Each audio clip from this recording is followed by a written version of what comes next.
Jitin. Now his turn to show where some quick feet just kept in. And Bemama. McCartan trying to slip through Nesta.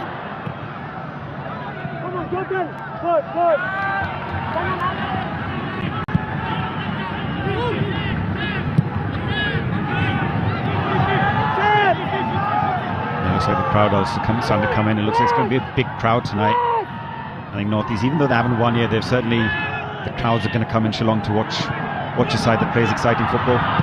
Samthe.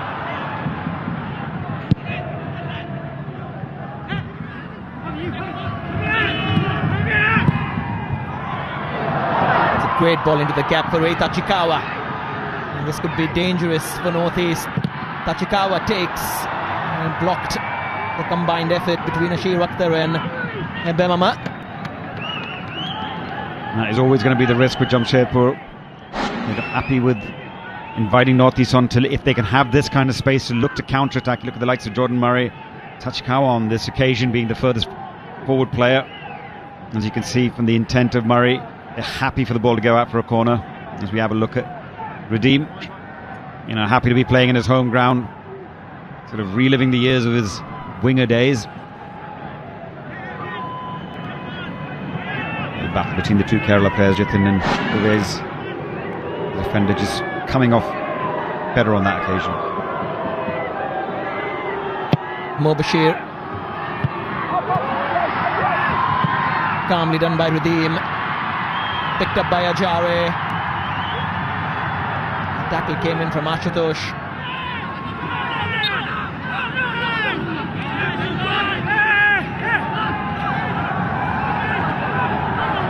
Interesting, I think Central Athens not seen that as a foul against Ajare. It seems to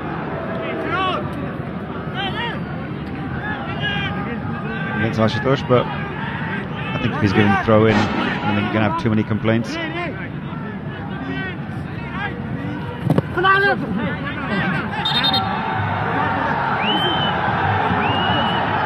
Harvey just putting his hands up.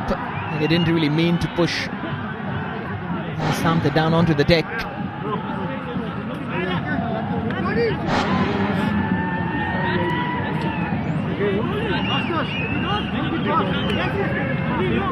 So quick and agile, this NorthEast United team, and very much a mirror image of how the region likes to play football, how the kind of players that it produces as well.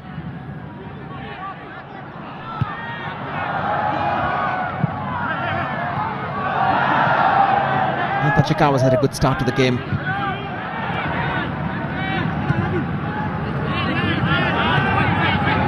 His job is to keep Bemama occupied, engaged.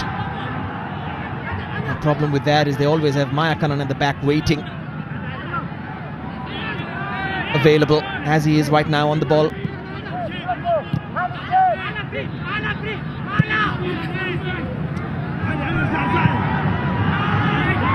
Samte. One side, then the other.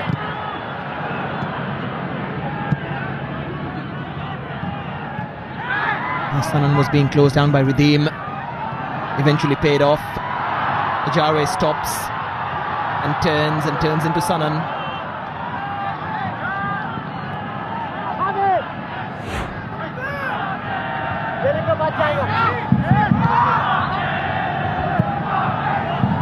Jitin.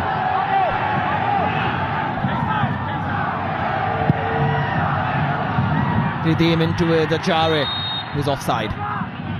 It's interesting, Pulla. We were just talking earlier about how could they set themselves up. But you look at it, as this cross is coming in, it's almost as if it's a back five with Bala dropping in there to the right of Ashutosh. And, sometimes that can cause confusion with the way you sort of organise your back line, because he's got to be very careful, that last man who joins in. But at times we expected them. They're certainly going to be 4-5-1 and leaving sort of Murray as the furthest forward player, which is why Jordan Murray's hardly had a touch in this game. But as NorthEast have more and more possession, you will probably see them dropping into almost two banks of five almost. and making it just very difficult. And they're quite happy to do that, and they've probably worked a lot on that this weekend to try and hit NorthEast on the counter-attack. Sanan has options to pull it back. Hardly ever picks those out. Tried to earn himself a free kick as well. Instead, he's given one away. That's a good decision by the referee. I think that's good refereeing. You can see the players obviously run out of ideas, running out of options, and once he's turned back and he didn't have the opportunity to cross, he was just looking for the free kick. That's obviously something they worked on. And you jump and land on the ball. Players often think, the referee has to give a decision now, one way or the other. Now that kind of situation usually does end up in a free kick for the team which has the ball, in that case Sanan. I think this is where sometimes you see the referees are learning and understanding the game. It's not just about the laws of the game and the decision. Beautiful touch, wasn't it? Ajare was coming back from an offside position, but what an incredible little touch this is for McCartan. Yeah, it's the second time he's just sort of laid it off for McCartan, coming from an offside position. But just going back to the point about the referees, it's not just about sometimes the laws of the game. You've got to understand, what kind of a game this is, the nature of this game, how team style of players will certain teams be looking for free kicks today, just in those dangerous areas. So players are going to be going down. Tachikawa. Murray tried to play it in for Javi Hernandez, who had made a late run.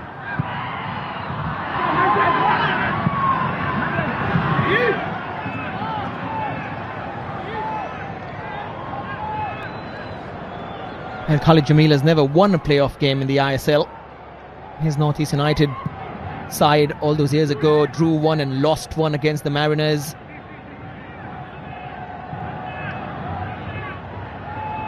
And then of course it's this one,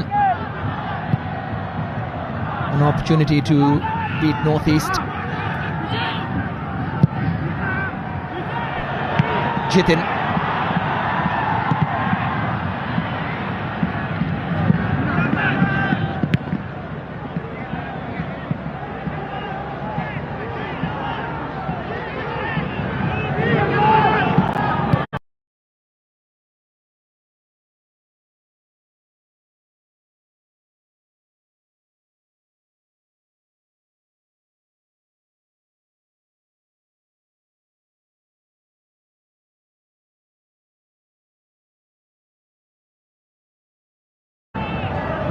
Lots of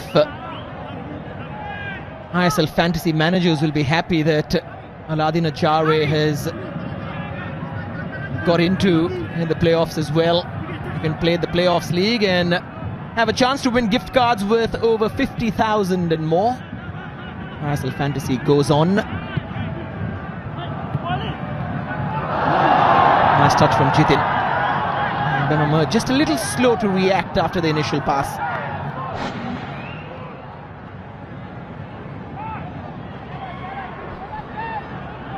Yeah, been quite active.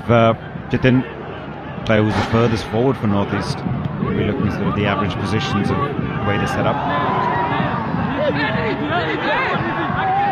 And just a dangle. And then Redeem, as soon as he made a move to play the ball, he was going to be flagged offside.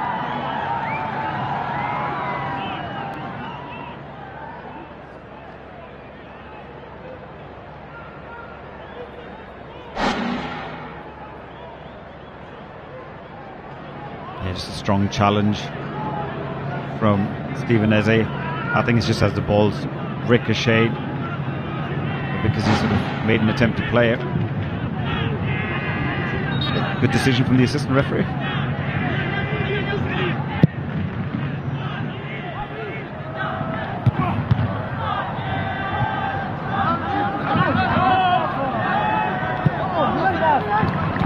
More settled now after the chaotic start, and just as soon as we said that, an unsettling pass towards Gomit, and Jordan Murray had to attack it. Had all the right to go for it as well. Yeah, I think Puller, you hit the nail on the head in a way, saying a chaotic start. I think it's been a rather chaotic game. This is where sometimes emotions of these playoff games get to the players and the mistakes. You don't want to make a mistake, and he's got every right to go for it. He's got to try and block the shot. You can't stop your momentum as Murray's gone in there. You look at, obviously, Zabako's tried to block him and he had to go around him, and it's just part of the nature of the contact. I mean, and this is where you want to see players just getting up and getting on with it. I mean, there's hardly anything that requires the physio to come on. And we were watching some of the games earlier on today with the under-21s in the RFDL, and players, an entire half went on without physios coming on. And I think sometimes players just kill the momentum of the game. I mean, this is where you look, Gurmeet's absolutely fine. You could have just got up quickly without the physio's intervention and get on with the game. And I think that's where sometimes this is the thing that really needs to improve.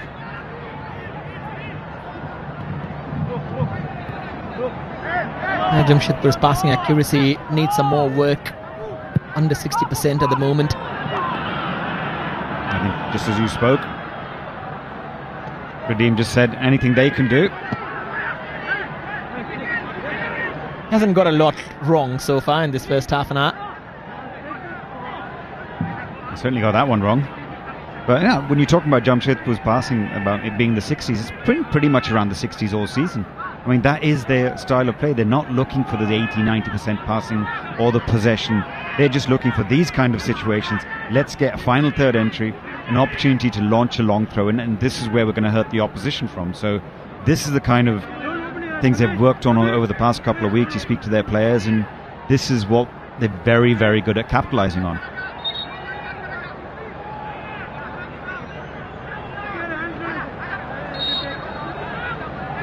Ashutosh Eze from a narrow angle. That is a ripple through the vacuum. No one saw it coming, and all season long there has been talk about those long throws. Do they work? Do they not? Evidently, in this Indian Super League knockout game, it has worked. No one saw it coming. We all saw it coming, Pulla. This is the game plan. This is what they're playing for. You've got to sandwich a player of the size of Eze. Obviously it's a bad touch from Nesta. He's got away with it, but full credit to Stephen Eze. A very, very tight angle. He's the first to react as our balls come off Nesta. He swiveled, struck it absolutely sweetly, and Gurmeet's just not even seen that ball as it's just powered past him. Wonderful finish, and everything at the moment is going to the game plan. How costly is that missed pass from Radim Talang now? Very, very costly. And a precious goal number 4 for Stephen Eze.